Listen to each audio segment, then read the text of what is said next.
As a missionary to the Mormons in Utah, I have people say to me all the time, why don't you just leave the Mormons alone? They're okay. They have happy families. They seem to be doing okay. Why don't you leave them alone?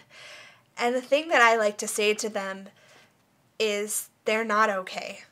And the statistics in the state of Utah for the use of antidepressant drugs and suicide are good indicators of the fact that they're not okay, that they're working to achieve something that they're not able to achieve.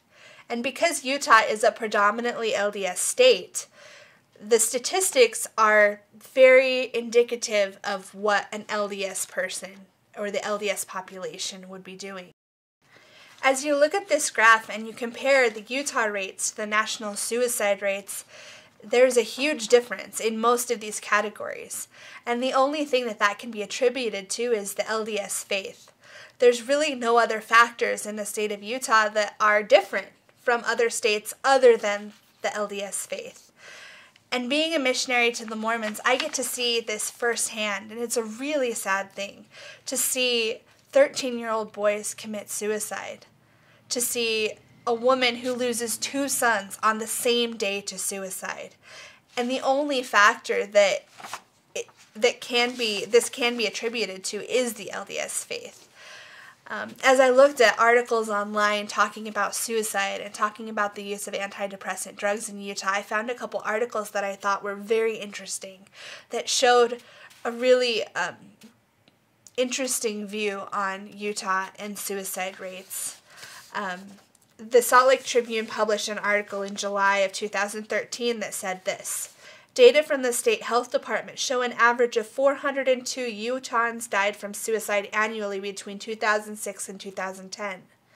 Suicide is the second leading cause of death among youth ages 10 to 17 and young adults ages 18 to 24.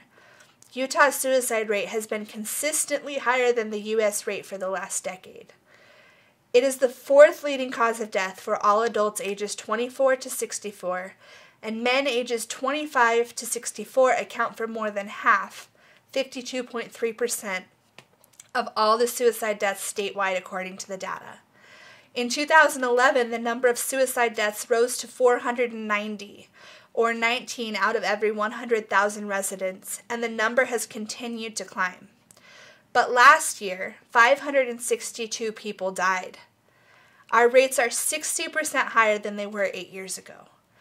And that is a huge number for the rate of suicide to be raised 60% higher when they have been educating the school systems on how to handle suicide. And when they have been trying to work on this epidemic, that's a big number, 60% in the last 8 years.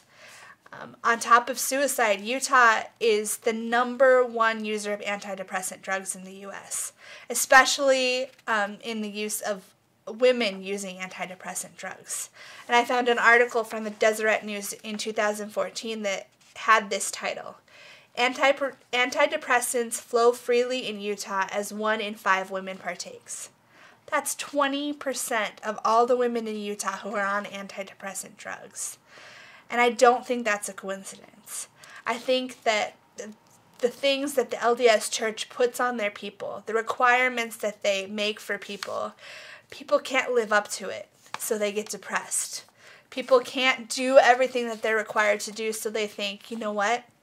It would just be better for me to take my own life because I'm never going to be able to do it. And that is the sad truth about Utah, and that is why it's so important to have missionaries reaching out to Mormons to share the truth of the gospel with them.